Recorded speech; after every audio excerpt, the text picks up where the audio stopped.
When Sarah showed me that pregnancy test with 2 pink lines, I never imagined that 3 months later, I'd be sitting in a lawyer's office, staring at an ultrasound photo that would destroy everything I thought I knew about the woman I was about to marry. But I'm getting ahead of myself. Let me tell you where this all started, because honestly, I want to know what you would have done in my situation. Drop a comment below and tell me where you're watching from today. I'd love to hear your thoughts on this whole mess. And if you're new here, hit that subscribe button, because trust me, this story gets wilder than you can imagine. My name is David. I'm 28 years old, and I thought I had my life figured out. I was working as a software engineer in Portland, Oregon, making good money, and I was head over heels in love with Sarah, my fiancée of 2 years. We'd been together since college, and everything seemed perfect. We had our wedding planned for the following spring, a nice house picked out, and dreams of starting a family someday. That someday came sooner than expected.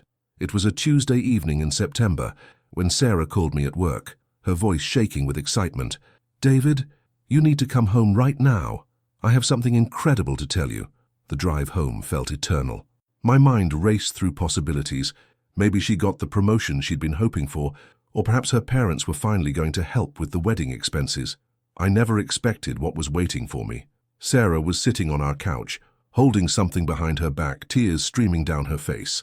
But they were happy tears, the kind that made her eyes sparkle in that way that had made me fall in love with her in the first place. "I'm pregnant," she whispered, bringing the test forward with trembling hands.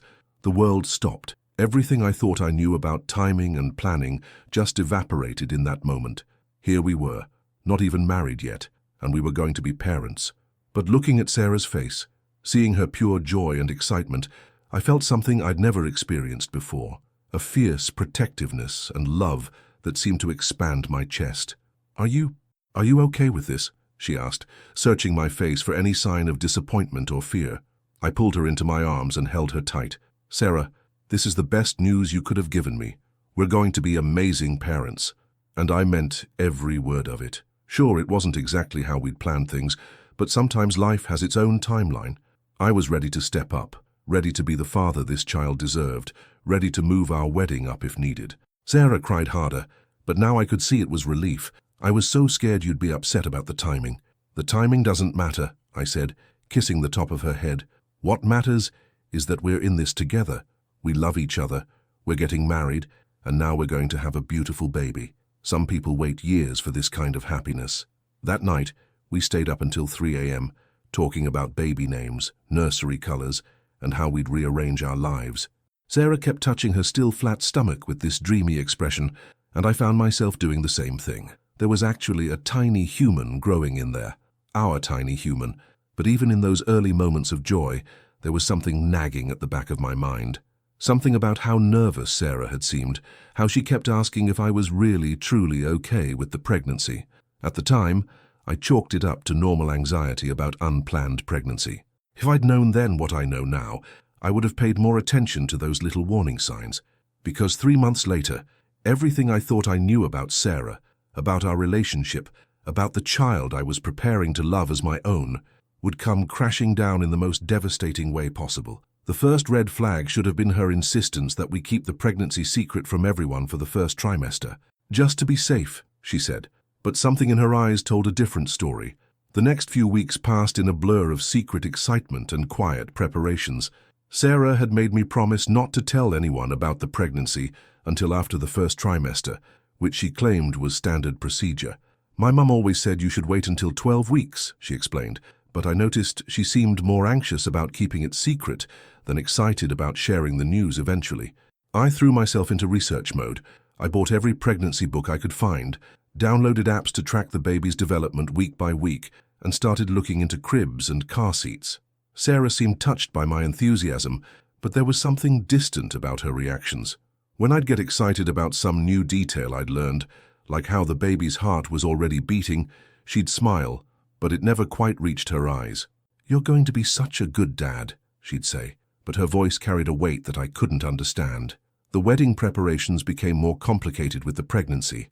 We decided to move the date up to December, before Sarah would be showing too much. This meant calling vendors, rearranging schedules, and explaining to confused family members why we were suddenly in such a rush. "We just don't want to wait anymore," Sarah would tell people, and they'd smile knowingly, assuming we were just young and in love. If only it had been that simple. It was during this time that I started noticing the phone calls. Sarah had always been social, but now she was getting calls at odd hours, early morning, late evening, even in the middle of the night. She'd always step outside or go to another room to answer them. "Who was that?" I'd ask when she came back. "Oh, just work stuff," or "my cousin dealing with drama again," she'd say. But her explanations were getting vaguer and less believable. Then there were the doctor's appointments. Sarah insisted on going alone to every single one. "It's mostly just boring routine stuff," she said when I offered to come along. "Blood work, weight checks, nothing exciting. I'll bring you to the fun appointment where we can hear the heartbeat." I wanted to respect her independence, and I knew some women preferred to handle the early medical stuff alone, but it stung a little. This was my baby too, and I wanted to be involved in every step of the journey. The breaking point came in early November. Sarah had been at another routine appointment, and I was home early from work, excited to hear how everything went. She came through the door looking flustered, her hair messy, and her makeup slightly smudged. "How did it go?" I asked, getting up from the couch to greet her. She seemed startled to see me. "David, you're home early. I wanted to hear about the appointment. Is everything okay with the baby?" Yes, everything's fine," she said quickly, not meeting my eyes. "Just the usual checks, nothing new to report." But as she was hanging up her coat, something fell out of her purse. An ultrasound photo fluttered to the floor like a white flag of surrender. My heart jumped with excitement. "Sarah, you got pictures today? Why didn't you tell me?" I bent down to pick it up, expecting to see the first real image of our child. This was the moment I'd been waiting for, the first glimpse of the little person we'd created together. But when I looked at that ultrasound photo, my world didn't just change, it exploded. There, in the corner of the image, printed in small black letters, was information I never expected to see. The father's name field, which should have been blank or should have had my name, contained something that made my blood turn to ice. Father, Mitchell, Robert Mitchell. I knew that name. I knew it very well. Mr. Mitchell had been Sarah's English teacher when she was a senior in high school. He was also the teacher who had convinced her to pursue journalism in college, the one she'd always spoken about with such gratitude and admiration, the one who had written her college recommendation letters and had somehow remained a mentor and family friend even after graduation. The ultrasound photo trembled in my hands as everything clicked into place. The secret phone calls, the private doctor's appointments, the nervousness about the timing, the insistence on keeping the pregnancy secret. Sarah had been pregnant when we got engaged, but not with my baby. I stood there in our living room, holding that ultrasound photo, and I swear I could hear my heart breaking. It wasn't a metaphor. There was an actual sound, like something fragile shattering inside my chest. "David," Sarah's voice came from behind me, small and uncertain. "What's wrong?" I turned around slowly, the photo still in my hand. She saw what I was holding and went completely white. "Robert Mitchell," I said, my voice barely above a whisper. "Your high school English teacher." "That Robert Mitchell." Sarah's mouth opened and closed like a fish gasping for air. No words came out, but her expression told me everything I needed to know. Guilt, terror, and worst of all, relief, like she was almost glad the secret was finally out. "David, I can explain." "Can you?" I interrupted, surprised by how calm my voice sounded when everything inside me was screaming. "Because I'm looking at an ultrasound photo of a baby that I thought was mine, and it has another man's name on it. Your former teacher's name. So please, Sarah, explain this to me." She sank down onto the couch, her hands shaking. "It's not what you think." "What I think," I said, walking closer, the photo still in my hand, "is that you've been having an affair with a man who taught you when you were 18 years old. What I think is that you got pregnant by him and decided to pass the baby off as mine. What I think is that our entire engagement has been built on a lie." Tears started streaming down her face. "David, please, I love you so much." "Do you?" I asked. "Because people who love each other don't do this, Sarah. They don't lie about paternity. They don't carry on affairs. They don't let their fiancé plan a life around a child that isn't his." I sat down across from her, needing distance but also needing answers. "How long, Sarah? How long have you been seeing him?" She was crying too hard to speak clearly at first. I waited, feeling like I was watching someone else's life fall apart instead of my own. This couldn't be real. This couldn't be happening to us. "It started again in January," she finally managed to say. "Again?" The word hit me like a physical blow. "What do you mean, again?" Sarah wiped her eyes with her sleeve. leaving streaks of mascara on her cheeks. We had a relationship when I was a senior, just for a few months before graduation. Then nothing for years, I swear. Nothing until January. 3 months before she'd proposed to me in April. 3 months before I'd gotten down on one knee in that restaurant thinking I was the luckiest man alive. "So you were seeing him when I proposed," I said. It wasn't a question. She nodded miserably. "And you were already pregnant when you said yes to marrying me." Another nod. I looked down at the ultrasound photo again. According to the date stamp, this was taken at what looked like 16 weeks.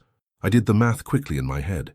Sarah had announced her pregnancy to me in September, claiming she was 6 weeks along. But if this photo was accurate, she would have been 16 weeks in November, which meant, "You were 3 months pregnant when you told me," I said, the realization hitting me like a truck. "You knew exactly how far along you were because you knew exactly when it happened, with him." Sarah's crying intensified. "I wanted to tell you. God, David, you have no idea how many times I picked up the phone to call you, how many times I started to write a letter. But then you were so happy about the baby, so excited to be a father, and I thought..." "You thought what? That you could just lie to me forever? That I'd never find out? I thought maybe it didn't matter," she said desperately. "You wanted to be a father, and I needed someone who would love this baby. Robert, he's married, David. He has his own family. He can't leave his wife, and even if he could, we both know it would destroy his career, his reputation, everything." The pieces were falling into place now, each one more devastating than the last. "So you decided I'd be a good backup plan, a convenient father figure who'd never know the difference. It wasn't like that. Then what was it like, Sarah? Explain it to me, because from where I'm sitting, it looks like you used me. You let me plan a wedding, let me dream about our future, let me fall in love with a baby that isn't mine, all while you were protecting your married lover's reputation." She looked up at me with red, swollen eyes. "I do love you, David. That part was never a lie. I made a terrible mistake, and then I made it worse by trying to fix it the wrong way." I stood up, suddenly needing to move, needing to do something with the energy that was building up inside me like a pressure cooker about to explode. "A mistake?" I said, pacing now. "Sarah, cheating on me was a mistake. Getting pregnant by another man was a consequence. But lying to me for months, letting me believe this baby was mine, planning a wedding based on deception, that wasn't a mistake. That was a choice. A series of choices, all designed to protect yourself at my expense." The worst part was that I had been so ready to love that baby. I had already started thinking of myself as a father. I had been researching preschools, setting aside money for college, imagining teaching a little version of us to ride a bike or throw a baseball. But it was never going to be a little version of us. It was going to be a little version of Sarah and her former teacher. That night, I couldn't sleep. I lay in our guest bedroom.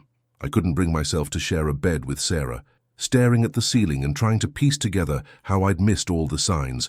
But the more I thought about it, the more I realized the signs had been there all along. I just hadn't known what I was looking at. Robert Mitchell. Even his name left a bitter taste in my mouth now.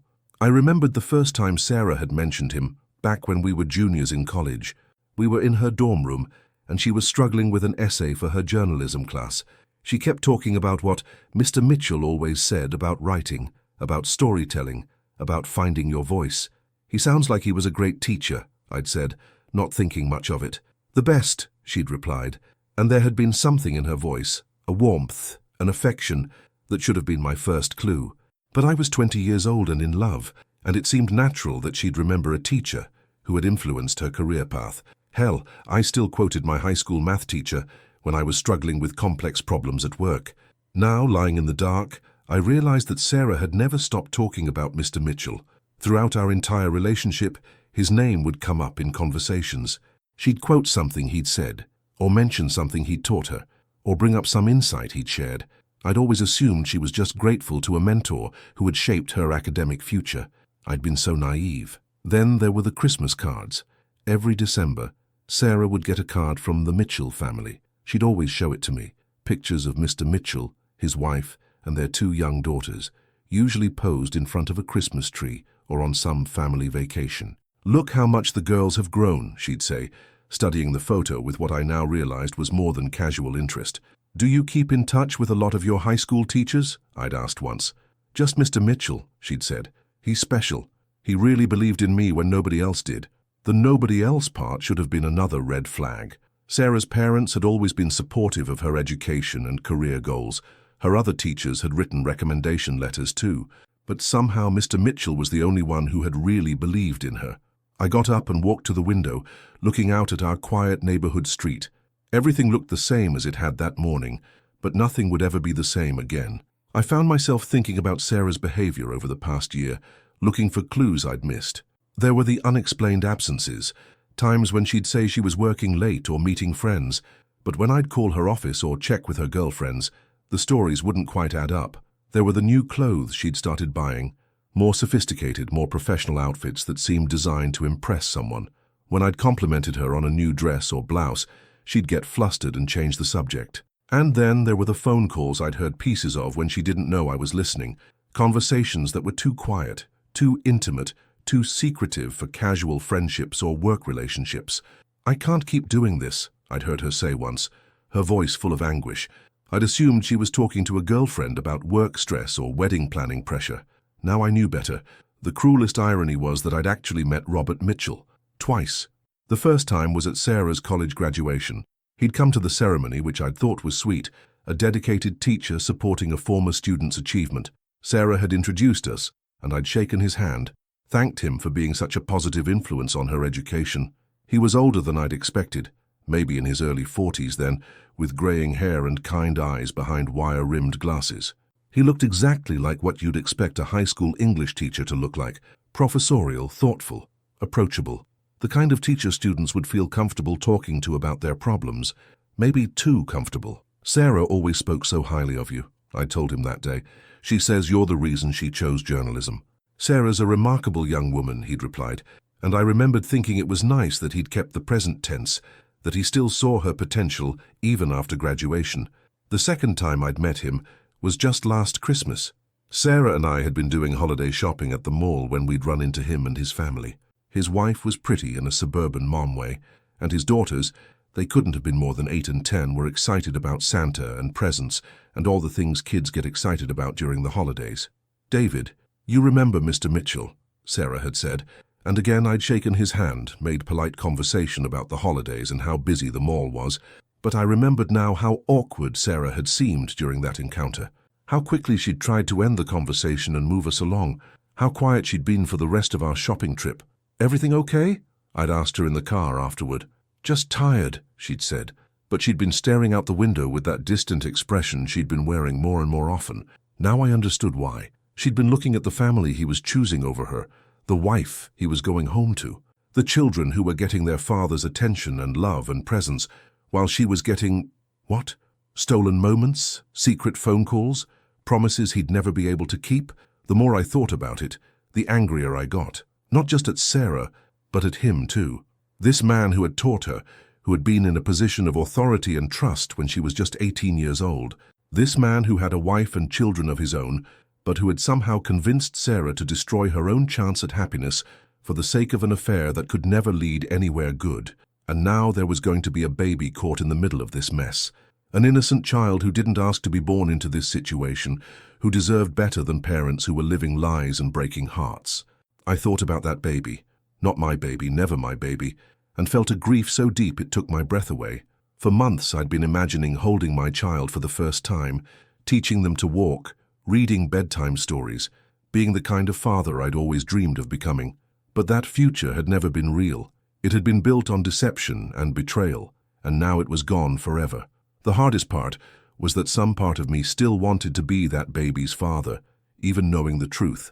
I'd already fallen in love with the idea of that child, and love doesn't just disappear because the circumstances change, but I couldn't build a life on a lie. I couldn't marry Sarah knowing what I knew now, and I couldn't raise another man's child while pretending it was mine, especially when that man was still very much in the picture. The next morning I called in sick to work. I couldn't imagine sitting at my desk, pretending to care about code and deadlines when my entire life had just imploded. Sarah had apparently done the same thing, because she was still there when I got up, sitting at the kitchen table with a cup of tea she wasn't drinking. She looked terrible. Her eyes were red and swollen from crying, her hair was unwashed, and she was wearing the same clothes from the day before. For a moment I felt a stab of sympathy for her. She looked like someone whose world had fallen apart. Then I remembered that she was the one who had torn it down. "We need to talk," I said, pouring myself coffee with hands that were steadier than I'd expected. "I know." Her voice was hoarse from crying. "David, I need you to know how sorry I am. I never wanted to hurt you like this." I sat down across from her, the same seats we'd occupied, just 12 hours earlier when everything had changed. "But you did hurt me, Sarah. The question now is what we're going to do about it." She looked up at me with something that might have been hope. "What do you mean?" "I mean we need to figure out how to untangle this mess. The wedding, the house we were going to buy, our families who think we're getting married in 6 weeks, and we need to figure out what happens with the baby." "The baby is still yours if you want it to be," she said quickly. "David, biology doesn't matter. You could still be this child's father in every way that counts." I stared at her, amazed by her ability to minimize the situation. "Biology doesn't matter. Sarah, you cheated on me and got pregnant by another man. You lied to me for months. You were going to let me sign a birth certificate and raise a child while keeping the truth from everyone, including the kid. How can you say biology doesn't matter?" "Because love matters more," she said desperately. "You said yourself that you were ready to be a father. You were so excited about this baby. That excitement, that love, it was real. The baby might not share your DNA, but it could still be your child." There was a twisted logic to what she was saying, and I could see how someone might find it appealing. Lots of people raised children who weren't biologically theirs. Adoptive parents, step-parents, families built through sperm donation or surrogacy. Love was more important than genetics in making a family, but those situations were built on honesty and choice. Everyone involved knew the truth from the beginning and made informed decisions about how to move forward. "What about Robert?" I asked. "What does he think about me raising his biological child?" Sarah's face crumpled. He can't be involved. His career, his family, it would destroy everything. So he wants you to cover for him. He wants to pretend this never happened while I raise his kid, and he goes home to his wife and daughters every night. It's not like that. Then what is it like? Help me understand, Sarah, because from where I'm sitting, it looks like you and your lover found yourselves in a difficult situation and decided that I'd be a convenient solution, the stable guy who'd take responsibility while you both got to avoid the consequences of your choices.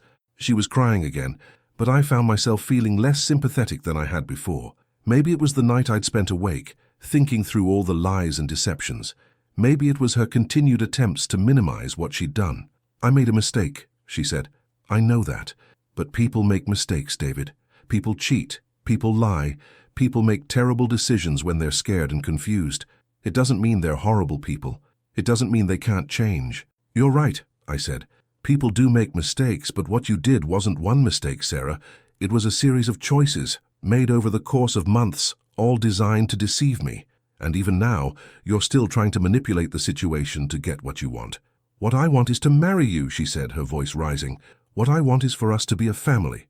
"No," I said firmly. "What you want is for me to solve your problem. You want me to give you the security and stability of marriage while you continue your affair. You want me to give this baby a name and a father while protecting your lover's reputation. You want me to make all of this go away so you can have everything you want without facing any real consequences." She stared at me, and for the first time since this whole thing started, I saw anger flash in her eyes. "That's not fair." "Fair?" I laughed, but there was no humor in it. "Sarah, you've been lying to me for almost a year. You got pregnant by another man and tried to pass the baby off as mine. You were going to let me marry you and raise his child without ever telling me the truth, and you think I'm being unfair." "I was trying to protect everyone," she said. "You, me, the baby, Robert's family. I thought if I could just manage the situation, everyone could be happy. Everyone except the people who deserve to know the truth," I said. "What about me, Sarah? What about my right to know that the woman I was planning to marry was having an affair? What about my right to know that the baby I was preparing to love wasn't mine? What about my right to make informed decisions about my own life?" She didn't have an answer for that. "And what about the baby?" I continued. "What happens when this child grows up and wants to know about their medical history? What happens if they need a bone marrow transplant or an organ donation and I'm not a match because I'm not their biological father? What happens when they do a school project about genetics and realize the math doesn't add up? Were you planning to lie to them too?" "We could have figured it out," she said weakly. "No, Sarah. You would have kept lying. That's what you do when the truth becomes inconvenient. You lie and you manipulate and you convince yourself that you're protecting people when really you're just protecting yourself." I stood up, suddenly needing to move again. The kitchen felt too small, too full of memories of breakfasts and conversations and plans that would never happen now. "I need you to call Robert," I said. Her face went white. "Why?" "Because this involves him too, whether he wants to admit it or not. He's going to be a father, and he needs to take responsibility for that. And I need to hear from him directly what his intentions are. David, please, he can't what? Face the consequences of his actions? Neither could you, apparently. But here we are. Call him, Sarah. Set up a meeting. Because I'm not making any decisions about my future until I understand exactly what I'm dealing with." She pulled out her phone with shaking hands, and I realized this was probably the first time in months that she was going to call him with me in the room. No more secret conversations, no more hidden phone calls. It was time for everyone to stop hiding. Sarah made the call right there in the kitchen, her hands shaking so badly she could barely dial the number. I sat back down and watched her, feeling like I was observing a stranger. How had I never noticed how secretive she was when she talked on the phone? How had I missed the way her voice changed when she was talking to him? "Robert," she said when he answered, "I need to see you. Today. Something's happened." I could hear his voice through the phone, but not the words. He sounded concerned, urgent. "David found out," she said simply, and the silence on the other end was deafening. They arranged to meet at a coffee shop across town in 2 hours. Sarah asked if I wanted to come, and I told her I absolutely did.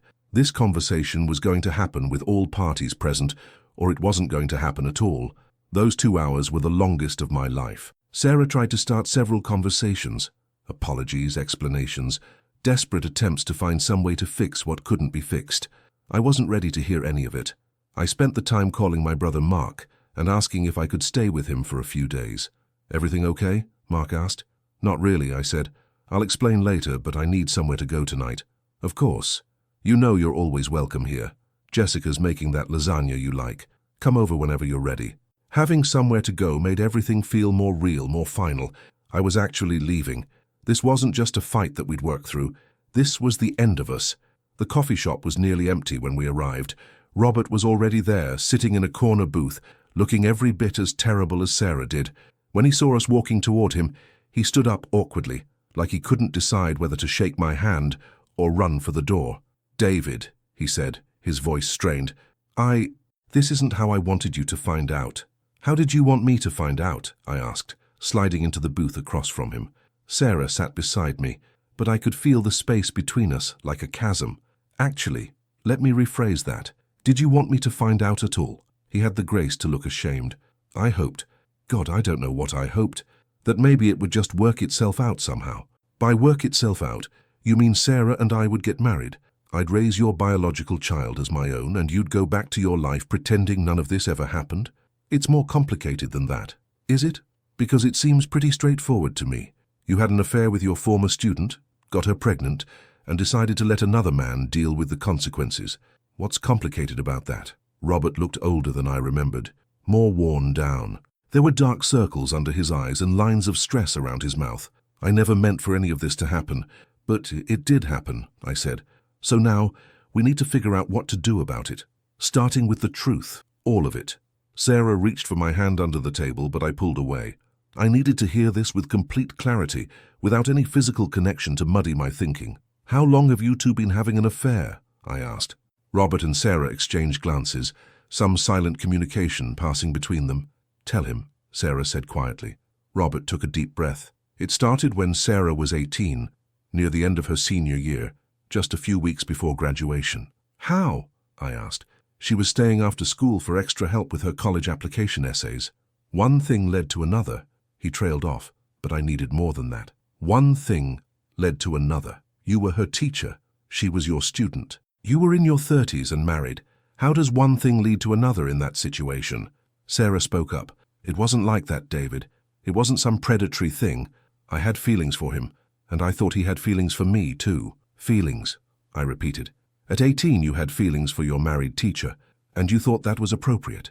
"I was young and confused," she said. "I thought it was romantic. I thought it was special." I looked at Robert. "And what's your excuse? You were the adult in the situation. You were the one with the responsibility to maintain appropriate boundaries." "You're right," he said. "I have no excuse. I was going through a difficult time in my marriage. Sarah was mature for her age, and I made a terrible decision, the worst decision of my life." Apparently not, I said, because you made the same decision again this year. That was different, Sarah said quickly. This year I wasn't his student anymore. I was an adult, making my own choices. An adult who was engaged to another man, I pointed out. How did it start up again? They looked at each other again, and I wanted to scream at them to stop having these silent conversations right in front of me. I reached out to him, Sarah admitted. In January, I was having doubts about the wedding, about everything, and I wanted to talk to someone who knew me well, someone I trusted. So you called your former teacher, who you'd had an inappropriate relationship with in high school. I called someone who I thought understood me, she corrected. Someone who had always believed in me. And instead of talking you through your pre-wedding jitters like a responsible adult mentor would do, he decided to sleep with you again. Robert winced. It wasn't supposed to happen. We met for coffee to talk about her career, her concerns about the future. But there were still feelings there on both sides. Feelings, I said again. Let me ask you something, Robert. Do you love her? The question seemed to surprise him. He looked at Sarah, then back at me. It's complicated. No, it's not. It's a yes or no question. Do you love Sarah? Yes, he said quietly. I do love her. I've loved her for 10 years. Sarah's face lit up at his admission, and I felt another piece of my heart break off and die. Then why aren't you leaving your wife for her? I asked. The light in Sarah's face dimmed. I have children, Robert said. I have a career, a reputation, a life that I've built. I can't just throw it all away. But you can throw away Sarah's life, and mine. That's not what I wanted. What did you want, Robert? What was your end game here? Did you think this affair could go on indefinitely? Did you think Sarah would be content being your secret forever? He didn't answer, but Sarah did. We thought maybe someday when his daughters were older, when the timing was better. Someday, I said. So you were willing to marry me and live a lie for years, maybe decades, waiting for someday to come around? I thought I could make it work, she whispered. I thought I could be happy with you while waiting for him. The casual cruelty of that statement hit me like a physical blow. She had been planning to use me as a placeholder, a temporary husband to keep her comfortable while she waited for her real choice to become available. And the baby? I asked. Where does the baby fit into this someday fantasy? Robert looked uncomfortable. We haven't figured that out yet. Well, let me help you figure it out, I said, leaning forward. That baby is going to need a father. Not someday. Not when it's convenient for your career or your reputation. Now. From the moment it's born. David, Sarah said, you could still... No, I cut her off. I can't and I won't. I'm not going to be a backup plan or a convenient solution to your problems. That baby deserves better than that. I looked directly at Robert. Are you going to step up and be a father to this child? It's not that simple. Yes, it is. You're either going to take responsibility for your actions or you're going to abandon your child. Which is it? The silence stretched on for what felt like forever. Finally, Robert spoke. I can't leave my family, he said, but I can provide financial support, quietly, through Sarah. So you want to pay child support under the table while pretending the kid doesn't exist. I want to do what's best for everyone involved. What's best for everyone involved is honesty, I said, standing up. What's best is that child knowing who their father is. What's best is your wife knowing what kind of man she's married to. What's best is my life not being built on a foundation of lies. I looked down at Sarah. I'm staying at Mark's tonight. I'll come by tomorrow to get some of my things. We need to start making calls about the wedding. David, please, she said, tears streaming down her face again. Don't give up on us. We can work through this. There is no us anymore, Sarah. There hasn't been for months, apparently. I just didn't know it. I walked away without looking back, but I could hear Sarah crying behind me. Part of me wanted to turn around to comfort her, to try to find some way to fix this, but I kept walking. Outside in the parking lot, I sat in my car for a long time before starting the engine. My phone buzzed with text messages. Sarah begging me to come back inside to give her another chance. I deleted them without reading them fully. The drive to Mark's house was a blur. I kept thinking about that baby, the innocent child who was going to grow up in this mess. Would Robert ever acknowledge them? Would Sarah tell the truth someday? Or would that kid spend their whole life believing they were the product of a brief, failed relationship with someone named David? What kind of life was that for a child? Mark and Jessica's house had always been a refuge for me, but that night it felt like a life raft. They took one look at my face and knew better than to ask too many questions right away. Jessica made up the guest room, while Mark opened a beer and handed it to me without a word. Sarah called here looking for you, Jessica said when she came back downstairs. I told her you were here but that you'd call her when you were ready. Thanks, I said. I'm not ready. We sat in their living room, and gradually I told them everything. Mark's face got darker and darker as the story unfolded, while Jessica just looked heartbroken. Jesus, David, Mark said when I finished. I can't believe she did this to you. The wedding's in 6 weeks, I said numbly. We've got over 100 people invited. The venue, the caterer, the flowers, the band, Sarah's dress, the rings. Forget about the money, Jessica said firmly. This isn't about money. But it wasn't just about money, and we all knew it. It was about telling my parents that their son's wedding was off because his fiancée was pregnant with another man's baby. It was about explaining to my grandmother, who had been so excited about attending her first great-grandchild's wedding, why there wouldn't be a wedding at all. It was about untangling a life I'd been building for 2 years, piece by piece. Have you talked to your parents yet? Mark asked. I shook my head. I needed to figure out what I was going to say first. Want me to call Dad? He offered. Break the ice a little? No, I said. This is something I need to do myself. But first I needed to sleep, or try to sleep. Jessica showed me to the guest room, which was set up with clean sheets and towels and all the small kindnesses that made me grateful for family. I didn't sleep much. Every time I closed my eyes, I saw Sarah's face when she'd realized I knew the truth, or Robert's uncomfortable expression when I'd asked if he loved her, or that ultrasound photo with another man's name in the corner. The next morning I called my parents. David, my mom answered on the second ring, how are the wedding preparations going? Your father and I were just talking about what we're going to wear to the ceremony. Mom, I said, and something in my voice must have warned her because her tone changed immediately. What's wrong, honey? I need to tell you something about the wedding, I said. Can you put Dad on speaker? There was a pause, then my father's voice. We're both here, son. What's going on? The wedding's off, I said simply. There was no good way to ease into it. Sarah and I aren't getting married. The silence on the other end of the phone was deafening. What happened? My mother asked finally. She's been having an affair, I said. She's pregnant, but the baby isn't mine. She was going to let me marry her and raise another man's child without telling me the truth. More silence. Then my father's voice tight with anger. Son of a bitch. Jim, my mother scolded, but her heart wasn't in it. No, Linda, I'm sorry, but what kind of person does that? What kind of person lies about something like that?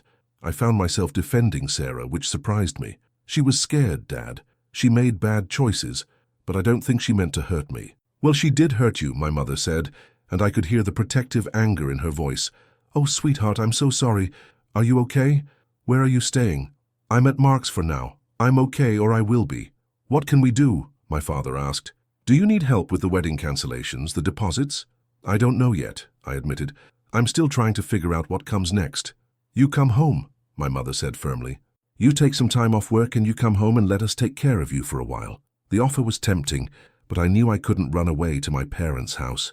I needed to face this situation head on, make the difficult decisions, and start rebuilding my life. Thanks, Mom, but I need to handle this myself. I'll keep you posted on everything. After I hung up, I made the hardest call of all. Sarah's parents. Sarah's mom, Helen, answered the phone with her usual cheerfulness. David, how lovely to hear from you. Sarah mentioned you two were making final decisions about the flowers today. Actually, Mrs. Peterson, that's why I'm calling. Is Mr. Peterson available? I need to speak with both of you. Something in my tone must have alerted her, because her voice became cautious. Of course, dear, let me get Robert. Sarah's father came on the line, and I went through the same conversation I'd just had with my own parents. But this time, it was more complicated. These people were about to become grandparents to their daughter's child, a child who wasn't mine, but who would still be their grandchild regardless of the circumstances. I don't understand, Helen kept saying. Sarah never mentioned any problems between you two. She seemed so happy about the wedding, about the baby. She was happy, I said, but she wasn't honest, and I can't build a marriage on dishonesty. But the baby, she said, and I could hear her crying. What about the baby? The baby will have a mother who loves them, I said, and hopefully eventually they'll have a father who's willing to take responsibility, but that father isn't me.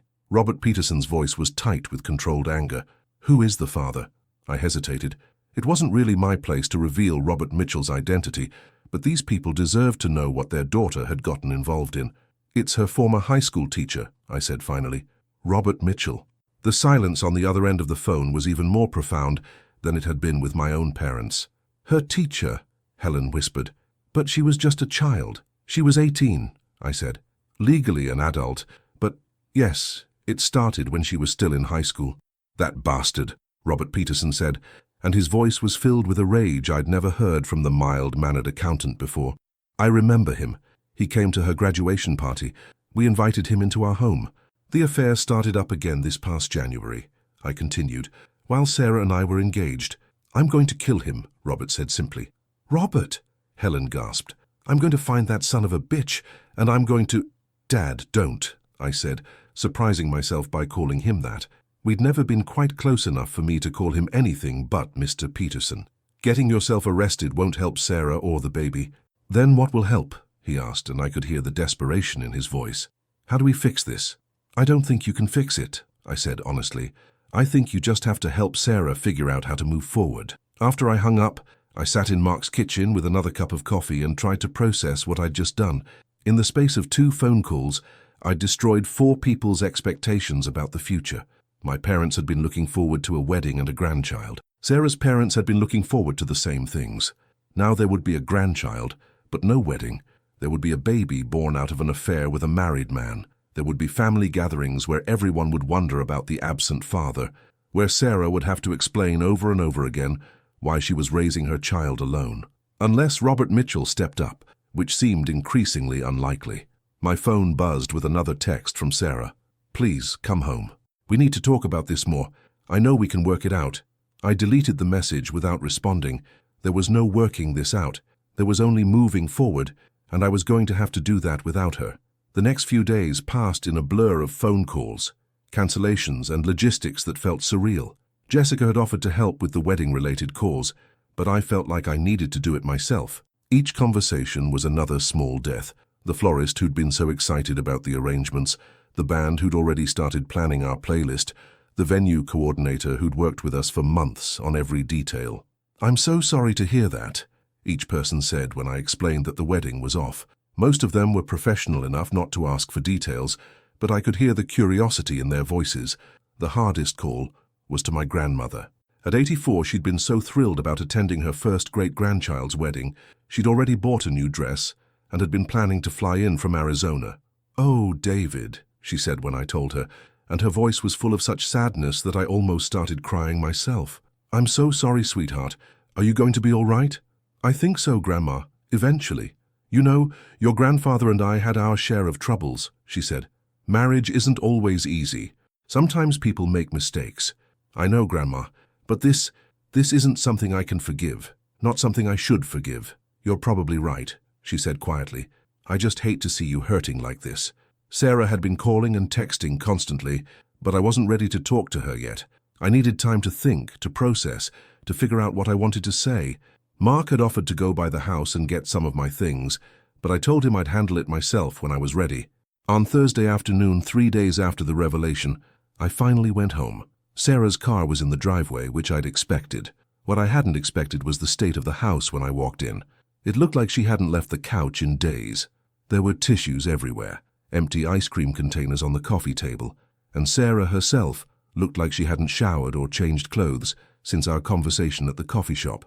"David," she said, jumping up when she saw me. "Thank God you're here. I've been going crazy." "I'm just here to get some things," I said, trying to keep my voice neutral. "We need to talk about practical stuff. The house, the lease, dividing up our things." "That's it? You're just going to walk away?" I looked at her, really looked at her, and saw someone I didn't recognize anymore. The woman I'd fallen in love with had been confident, ambitious, full of life. This person looked broken, desperate, like she was drowning. "What did you think would happen, Sarah? Did you really think I'd just forget about the affair and the lies and we'd go back to planning our wedding?" "I thought we could work through it," she said. "People do, David. Couples survive infidelity. They rebuild trust." "Some couples do," I agreed, "but those couples usually have something solid to rebuild on. What do we have? Our entire relationship has been built on lies. You've been in love with someone else our whole time together." "That's not true." "Isn't it? You've been carrying on this affair with Robert for 10 months. You got pregnant by him and tried to pass the baby off as mine. You were going to marry me while continuing to see him. How is that not being in love with someone else?" She sank back down onto the couch, and I could see her trying to find an argument that would make this my fault somehow. "You were never fully present in our relationship either," she said finally. How you were always working, always focused on your career. You never really saw me. So this is my fault? You cheated because I worked too much? That's not what I'm saying. I'm saying we both contributed to the problems in our relationship. I stared at her in amazement. Even now, even after everything, she was trying to spread the blame around instead of taking responsibility for her choices. Sarah, I may have worked too much. I may not have been the perfect boyfriend, but I never cheated on you. I never lied to you about who I was with or where I was going. I never got another woman pregnant and tried to pass the baby off as yours. I know, she said quietly. I know I screwed up, but people make mistakes, David. Big, terrible mistakes. It doesn't mean they can't change. You're right, I said. People can change, but change takes time, and it takes consequences. You can't just apologize and expect everything to go back to normal. I went upstairs to our bedroom, my former bedroom, and started packing a suitcase with enough clothes for a week or two. I could hear Sarah moving around downstairs, and when I came back down, she was standing by the front door like she was trying to block my exit. What about the baby? She asked desperately. What am I supposed to tell our child about their father? Tell them the truth, I said. Tell them their father is Robert Mitchell, and that he wasn't brave enough to leave his wife and take responsibility for his actions. I can't do this alone, David. I can't raise a baby by myself. For a moment, I felt that familiar urge to fix her problems, to step in and make everything okay. It was the same urge that had made me such a good boyfriend, the same protective instinct that had made me so excited about becoming a father. But I couldn't let that instinct control my decisions anymore. You're not alone, I said. You have your parents, your friends, your job. You'll figure it out. But I want you, she said, and she was crying again. I want us. I want our family. We were never going to be a family, Sarah, not a real one, not one built on honesty and trust. I picked up my suitcase and walked toward the door, but she grabbed my arm. David, please, I'll do anything. I'll cut off all contact with Robert. I'll go to counseling. I'll do whatever it takes to fix this. I gently removed her hand from my arm. It's too late for that. The damage is done. So that's it? You're just giving up on us? I'm not giving up, I said. I'm choosing to have some self-respect. I'm choosing not to spend my life wondering if you're lying to me again. I'm choosing not to raise another man's child while he gets to pretend it never happened. I opened the front door, but turned back to look at her one more time. For what it's worth, Sarah, I hope you figure this out. I hope you and the baby will be okay, but I can't be part of it. She was still crying when I closed the door behind me. That evening, I sat in Mark's backyard with a beer and tried to process what I'd just done. I'd walked away from a woman I'd loved for years, from a child I'd been prepared to raise as my own, from a future I'd been building in my mind for months. It felt like the right decision, and the most devastating loss of my life all at the same time. My phone rang. It was a number I didn't recognize. Hello? David? This is Robert Mitchell. I almost hung up, but something made me stay on the line. What do you want, Robert? I wanted to apologize, he said, and I wanted you to know that I'm going to do the right thing. What does that mean? I'm going to leave my wife. I'm going to take responsibility for the baby. Sarah and we're going to try to make this work. I sat up straighter. This wasn't what I'd expected to hear. What about your career? Your reputation? Your daughters? My daughters will still be my daughters, he said quietly. They'll understand someday. And my career, well, I should have thought about that before I got involved with a former student. So you're choosing Sarah. I'm choosing to stop being a coward, he said. You were right about everything you said at the coffee shop. This baby deserves a father who isn't hiding in the shadows. Sarah deserves someone who isn't ashamed to be with her. I didn't know what to say. Part of me was relieved. At least the baby would have both parents. Part of me was angry that it had taken my walking away to make him step up. And part of me was something else entirely. Something that might have been jealousy. Sarah was getting what she'd wanted all along. The man she'd really loved was finally choosing her. I hope it works out for you, I said, and I surprised myself by meaning it. David, Robert said before I could hang up, I want you to know that Sarah really did love you. This thing between her and me, it was complicated. It was from the past. But it doesn't mean her feelings for you weren't real. Maybe, I said, but it doesn't matter now. After I hung up, I sat in the growing darkness and thought about Sarah getting the ending she'd always wanted. Robert would leave his wife, they'd be together, they'd raise their child as a family. It would be messy and complicated, and there would be a lot of people hurt in the process, but they'd have each other, and I'd have my self-respect. It would have to be enough. 6 months later, I was sitting in a different coffee shop in a different city, reading the Sunday paper and drinking my morning coffee. I'd taken a job in Seattle after everything fell apart, partly for the career opportunity, partly because I needed a fresh start somewhere that didn't have memories of Sarah on every corner. The move had been good for me. I'd found a nice apartment with a view of the Sound, made some new friends through work and a hiking group I'd joined, and slowly started to feel like myself again. The sharp, constant pain of betrayal had faded into something more manageable, a dull ache that flared up occasionally, but didn't dominate my daily life anymore. I'd heard through mutual friends that Sarah and Robert were living together now, that his divorce was proceeding, and that she was doing well in her pregnancy. I tried not to think about it too much, but sometimes late at night I'd wonder about the baby, about whether it was a boy or girl, about whether they'd chosen a name yet. I'd also heard that Robert had resigned from his teaching position. Apparently, word had gotten out about the relationship, and rather than face an investigation or public scrutiny, he decided to leave education entirely. He was working for a local newspaper now, which seemed fitting somehow. Their choices had consequences just like mine did. My phone buzzed with a text from my brother. "How's Seattle treating you? Jessica wants to know if you're eating enough vegetables." I smiled and texted back, "Tell Jessica I had a salad yesterday. That counts for the whole week, right?" Mark had been incredible through everything. He'd helped me pack up my life in Portland, driven the moving truck to Seattle, and called me every few days just to check in. Family, I'd learned, was what got you through the worst times. "David?" I looked up from my phone to see a woman standing next to my table. She was about my age, with curly brown hair and a warm smile, holding a coffee cup and a book. "I'm sorry," she said, looking embarrassed. "I think I'm mistaken. You just looked like someone I used to know." "No worries," I said. "I'm David Chen." "I'm Emma," she said. "Emma Rodriguez. I think we might have gone to college together. University of Oregon." I studied her face for a moment. Then it clicked. "Emma Rodriguez, you were in Professor Williams's economics class junior year.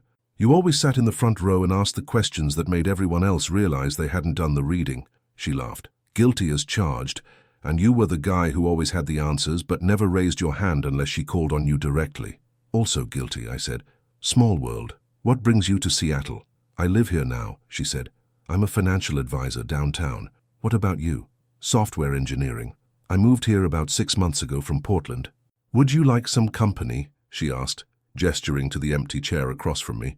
I was about to sit down and read, but I'd rather catch up with an old classmate if you don't mind. I gestured to the chair. "Please, sit.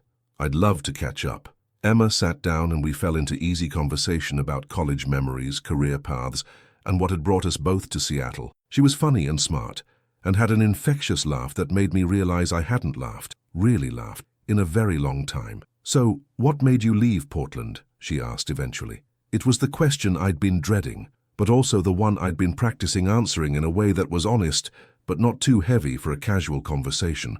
"Relationship ended," I said simply. "Sometimes you need a change of scenery to move forward."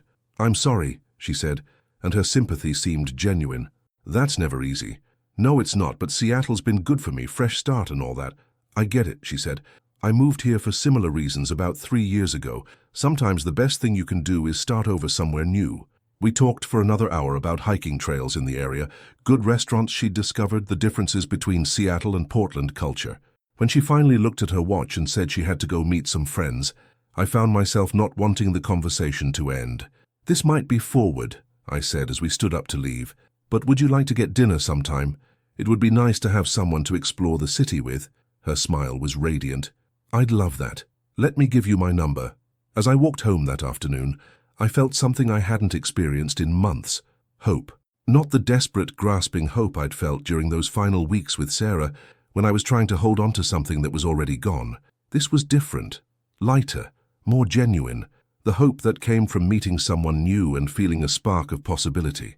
Emma wasn't Sarah. She wouldn't be Sarah, wouldn't try to replace Sarah or help me forget Sarah. She was her own person, with her own stories and her own dreams, and maybe that was exactly what I needed. That evening I called my parents to check in, something I'd been doing more regularly since moving to Seattle. "You sound good, honey," my mom said. "Different. Happier." "I met someone today," I said. "Just for coffee. Nothing dramatic, but it was nice to have a conversation with someone new." "That's wonderful," she said, and I could hear the relief in her voice. "I've been worried about you isolating yourself up there." I'm not isolating, I protested. I have work friends. I joined that hiking group. I know. But it's good that you're open to meeting new people. You deserve to be happy, David.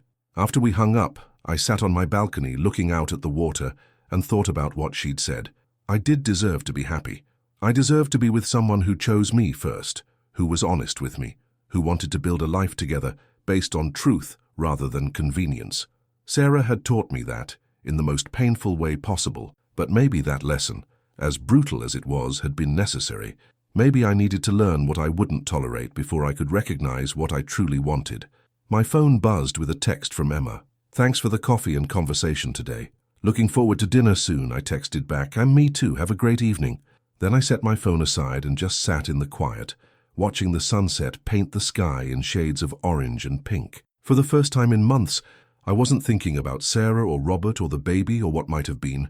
I was thinking about tomorrow, about the possibility of dinner with a beautiful woman who laughed easily and asked good questions, about the hiking trail I'd been meaning to explore next weekend, about the project at work that was challenging me in ways I'd forgotten I enjoyed. I was thinking about the future I was building for myself, one day at a time, one choice at a time. The betrayal would always be part of my story. Sarah and the baby that wasn't mine would always be a chapter in the book of my life. But they weren't the ending. They weren't even the last chapter. I was writing new pages now, and for the first time since that devastating afternoon with the ultrasound photo, I was excited to see what came next. Some stories end with dramatic confrontations or perfect closure or justice served, but real life is messier than that. Real life is about picking up the pieces, learning from the pain, and choosing to remain open to love even after betrayal. Real life is about second chances, not with the people who hurt you, but with yourself, with your ability to trust, with your belief that you deserve better.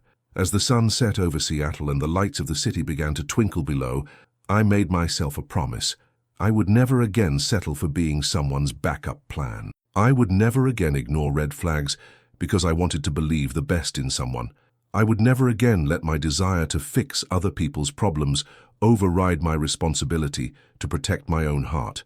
But I also promised myself that I would remain open to love when it came from the right person, in the right way, built on the right foundation.